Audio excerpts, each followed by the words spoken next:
Arab ലോകത്തെ ആദ്യ ആണവ നിലയമെന്ന ഖ്യാതിയുള്ള UAE-യിലെ ബറാഖ ആണവ നിലയത്തിൽ പൂർണ്ണതോതിൽ ഊർജ്ജ ഉൽപ്പാദനം ആരംഭിച്ചു. ബറാഖ ആണവ നിലയത്തിന്റെ 4ാം യൂണിറ്റും വാണിജ്യാടിസ്ഥാനത്തിൽ ഉൽപ്പാദനം തുടങ്ങിയതായി അധികൃതർ അറിയിച്ചു. UAE-യുടെ സ്വപ്ന പദ്ധതിയായ ബറാഖ ആണവ നിലയം രാജ്യത്തെ ഊർജ്ജ രംഗത്ത് വലിയ വിപ്ലവമാണ് സൃഷ്ടിച്ചിരിക്കുന്നത്. കഴിഞ്ഞ മാർച്ചിലാണ് ആണവ നിലയത്തിന്റെ 4ാമത്തെ യൂണിറ്റ് പൂർണ്ണതോതിൽ പ്രവർത്തന സജ്ജമായത്. വാണിജ്യാടിസ്ഥാനത്തിൽ പ്രവർത്തനം തുടങ്ങും മുൻപ് കുറച്ചു മാസങ്ങളുടെ സമയം വേണമെന്ന് ഉദ്യോഗസ്ഥർ ആവശ്യപ്പെടുകയായിരുന്നു. അബുദാബിയുടെ പടിഞ്ഞാറൻ പ്രവിശ്യയായ അൽഗാർബിയിൽ സ്ഥിതി ചെയ്യുന്ന ബറാഖ ആണവ നിലയം 2008-ലാണ് നിർമ്മാണം ആരംഭിക്കുന്നത്. നിലവിൽ UAE-യുടെ വൈദ്യുതി ആവശ്യങ്ങളുടെ 25% ബറാഖ ആണവ നിലയം ഉൽപ്പാദിപ്പിക്കുന്നുണ്ട്.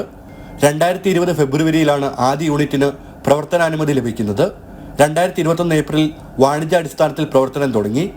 2025ഓടെ അബുദാബിയിലെ ക്ലീൻ ഇലക്ട്രിസിറ്റിയുടെ 85% ബറാഖ ആണവ നിലയം ഉൽപ്പാദിപ്പിക്കുമെന്നാണ് വിലയിരുത്തൽ. നെറ്റ് സീറോയിലേക്കുള്ള UAE-യുടെ യാത്രയിലെ വലിയൊരു ചുവടുവെപ്പായാണ് ബറാഖ ആണവ നിലയം പൂർണ്ണതോതിൽ പ്രവർത്തനം ആരംഭിച്ചതിനെ UAE president Sheikh Mohammed bin Zayed Al Nahyan വിശേഷിപ്പിച്ചത്.